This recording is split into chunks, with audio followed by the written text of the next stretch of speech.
எண்ணெய் குளியல் செய்வதால் ஜோதிடப்படி என்ன பலன்கள் கிடைக்கும் அப்படிங்கிறத தான் பார்க்க போகிறோம். முதல்ல எண்ணெய் குளியல் அப்படின்னு வந்துட்டாலே இதை என்னைக்கு மேற்கொள்ளணும்னு பார்த்தாலே நமக்கு ஔவையார் அழகாக வழி காமிச்சிருப்பா இல்லையா? சனி நீர் ஆடு அப்படின்னே சொல்லிட்டு இருப்பா. அதாவது சனிக்கிழமை நாள் அன்று எண்ணெய் தேர்த்து குளிக்க வேண்டும். சனி நீர் ஆடுன்னு சொன்னால் சனிக்கிழமை மட்டும்தான் ஸ்நானம் பண்ணணும்னு சொல்லலையே. சனிக்கிழமை நாளிலே கண்டிப்பாக தலையிலே எண்ணெய் தேய்த்து குளிக்க வேண்டும் அப்படிங்கிறத தான் சனி நீர் ஆடு அப்படின்னே சொல்லிட்டா. அது எந்த எண்ணெயை தேய்த்து குளிக்க வேண்டும்னு சொன்னால் சனிக்குரிய தானியமாகிய அந்த எள்ளு தானியத்திலிருந்து வந்த அந்த நல்லெண்ணெயை தேய்த்து குளிக்க வேண்டும் சொல்றார். ஸ்நானத்திற்கே எந்த எண்ணெய் அப்படின்னு சொன்னால் அது நல்லெண்ணெய் தான். தேங்காய் எண்ணெய்ங்கிறது நித்தியப்படி நம்ம தலையில் தேய்ச்சிக்கலாமே தவிர ஸ்நானம் பண்ணுறோம் அப்படின்னு சொன்னால் எண்ணெய் குளியல் அப்படின்னு சொல்லிட்டாலே அங்கே நல்ல எண்ணெய் தான் நம்முடைய உடல் ஆரோக்கியத்தை பேணி காக்கும். இதற்கும் ஜோதிடத்திற்கும் என்ன சார் சம்பந்தம் அப்படின்னு சொன்னோம்னா, சனி என்கின்ற கிரகம்தான் ஒவ்வொரு சனிக்கிழமை தோறுமே அந்த எண்ணெய் குளியல் அப்படிங்கிறத மெயினாக மென்ஷன் பண்ணுறா இல்லையா? அது எதற்காகன்னு சொல்லி பார்த்தோம்னா, சனியைத்தான் ஜோதிட ரீதியாக ஆயுஷ்காரகன் அப்படின்னே சொல்றார். இந்த ஆயுளை நீட்டிக்கக்கூடிய கிரகம் சனி. எப்படி நம்முடைய உடலை ஆரோக்கியமாக வைத்துக் கொள்வதன் மூலமாக நமது ஆயுளை நீட்டிக்கக்கூடிய அந்த கிரகமாக சனி விளங்குவதால் அந்த சனிக்குரிய நல்லெண்ணெயை கொண்டு சனிக்கிழமை தோறும் கண்டிப்பாக எண்ணெய் தேய்த்து குளிக்க வேண்டும் அப்படின்னு சொல்றார். இந்த சனிக்கிழமையில எண்ணெய் தேய்ச்சி குளிக்கிறதுங்கிறதுல ஆண் பெண் பேதமே கிடையாது. இருவருமே சனிக்கிழமை நாளிலே எண்ணெய் குளியலை மேற்கொள்ளலாம்.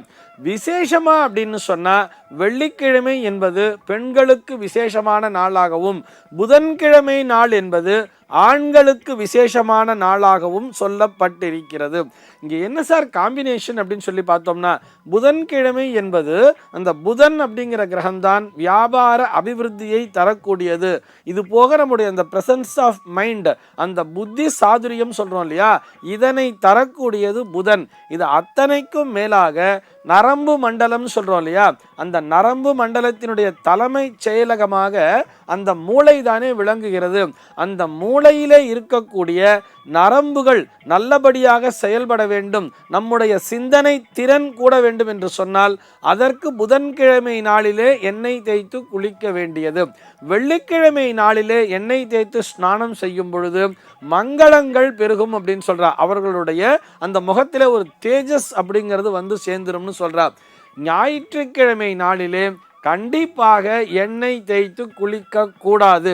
இதனை நான் ஏன் வலியுறுத்தி சொல்கிறேன்னு சொன்னா, எல்லாருமே என்ன பண்றோம், பொதுவா வீக்கெண்டு அன்னைக்கு தான் என் குழந்தைக்கு லீவு, அன்னைக்கு தான் ஹாலிடே, சண்டே தான் லீவா இருக்குன்னு சொல்லி ஞாயிற்றுக்கிழமை நாளிலே தலையில எண்ணெய் தேய்ச்சி குளிப்பாடுறா.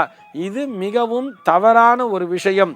அவ்வாறு ஞாயிற்றுக்கிழமை நாளிலே தலையிலே எண்ணெய் தேய்த்து ஸ்நானம் செய்யும் பொழுது அவர்கள் அழகினை இழப்பார்கள் அப்படின்னு சொல்றது. இதுல என்ன சார் காம்பினேஷன் சொல்லி பார்த்தோம்னா, ஞாயிறு என்பது சூரியனை குறிக்கும், எண்ணெய் நல்லெண்ணெய் என்பது சனியினை குறிக்கும். இந்த சூரியன் சனிக்கு இடையே சத்ருத்துவம் என்பது உண்டு.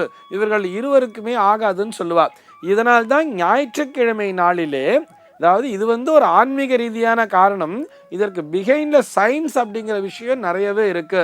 ஞாயிற்றுக்கிழமை நாளில் பார்த்தோம்னா இந்த சூரியனினுடைய தாக்கம் என்பது அதிகம் பெற்ற நாள் அப்படிங்கிறதுனால தான் அந்த நாளிலே இந்த எண்ணெய் ஸ்நானம் பண்ணக்கூடாது. அப்படி செய்யும் பொழுது அவர்களுடைய சுறுசுறுப்புங்கிறது குறையும், முகத்திலே இருக்கக்கூடிய பொலிவு என்பது குறைந்து விடும் அப்படின்னு சொல்றார். அதே நேரத்தில் ஒரு ஸ்பெஷல் கண்டிஷன்லாம் இருக்கு. இப்போ வந்து இந்த தீபாவளி நாள் ஞாயிற்றுக்கிழமையில வந்துருதுன்னு வச்சுப்போமே, தாராளமா தீபாவளி நாள் அன்னைக்கு எண்ணெய் தேய்ச்சி குளிக்கலாம். அந்த ஸ்பெஷல் கண்டிஷன் வரும் பொழுது, இல்ல அன்னைக்கு ஒரு ஏதோ ஒரு விசேஷமான பூஜை அன்னைக்கு ஆத்துல வச்சிருக்கோம், இல்ல திருமணத்தை வைத்திருக்கிறோம், ஞாயிற்றுக்கிழமை தான் கல்யாணத்தை வச்சிருக்கோம், காலையில எண்ணெய் தேய்ச்சி ஸ்நானம் பண்ணணுமேன்னு சொன்னா அங்கே ஞாயிற்றுக்கிழமை தோஷம் என்பது வராது. அந்த இடத்துல என்ன பண்ணுவான்னு சொன்னா, அதிகாலையிலேயே சூரிய உதயத்திற்கு முன்னதாகவே இவர்கள் எண்ணெய் தேய்த்து விடுவார்கள்.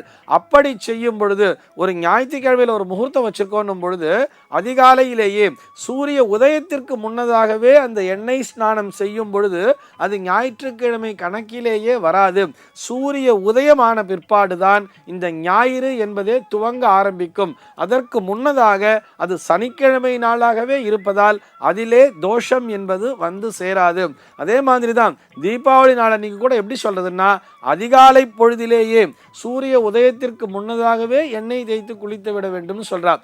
இந்த எண்ணெய் குளியலுக்கும் ஜோதிடத்திற்கும் நெருங்கிய தொடர்பு என்பது உண்டு. உடல் ஆரோக்கியம் கருதி, அதாவது வியாதினா இப்படி எடுத்துக்கலாமே, அதாவது அவருடைய கை கால்கள் ஏதோ முடமாக இருக்கிறது, அதில் ஏதோ ஒரு வாதம் அப்படிங்கிற ஒரு விஷயம் இருக்கு, மூட்டு வலியெல்லாம் இருக்கு, இந்த ஆர்த்ரைட்டிஸ் அப்படின்னு சொல்றா இல்லையா, இந்த மாதிரி ஆர்த்ரைட்டிஸ் ப்ராப்ளத்தினால அவதிப்பட்டு இருக்கா அப்படின்னு சொன்னா அவர்கள் செவ்வாய்க்கிழமை நாளிலே எண்ணெய் தேய்த்து குளிக்க வேண்டியது.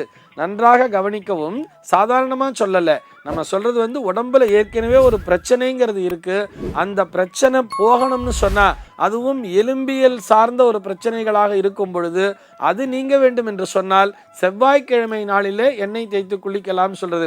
சாதாரணமா செவ்வாய்க்கிழமை நாளில் எண்ணெய் தேய்ச்சி குளிங்கோன்னு சொல்லலை. புதன்கிழமை நாளும் வெள்ளிக்கிழமை நாளும் சனிக்கிழமை நாளும் இந்த 3 நாட்கள் தான் எண்ணெய் தேய்த்து குளிப்பதற்கு உகந்த நாட்களாக ஜோதிட சாஸ்திரம் என்பது தெளிவாகவே சொல்கிறது.